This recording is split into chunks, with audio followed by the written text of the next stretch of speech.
May falls sa Pinili wedding nga. So tara, samahan ninyo kami at puntahan natin ang falls po sa Liliputen, Pinili, Ilocos Norte. At ito na nga po yung daanan natin. Napakadali lang po niyang hanapin kasi after po ng Liliputen Elementary School at meron ding isang micro gas station na inyong madadaanan, and after that malapit na lang po siya. So madali lang po siyang hanapin kasi from the main road, ilang lakaran na lang po at charant, nandyan na po kayo. So ayan na nga po ang napakalamig na tubig and super excited kami na magtampisaw. Salamat kay Shanette, kay Mayex at kay Ashley na nag-imbita sa amin dito kahit hindi naman talaga sila nag-imbita. Ako pala ang nag-imbita sa aming sarili. So tara, samahan na ninyo kami at i-enjoy ang falls.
Nakita kita!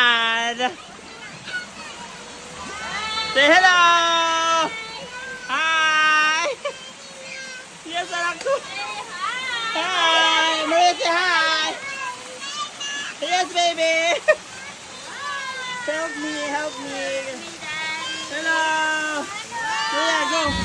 O, diba? What are you waiting for? Halina kayo at magtampisaw po dito kasi nakaka-fresh.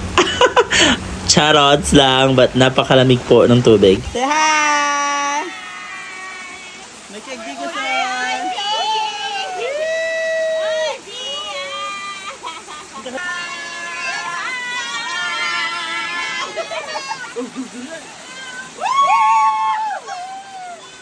Hindi ko po alam kung hanggang kailan po ang hangganan po ng falls kasi nagtry ko po akong lakarin po or sundan po ang tubig ay napakalayo po. Hindi, so sabi ko ay wag na lang.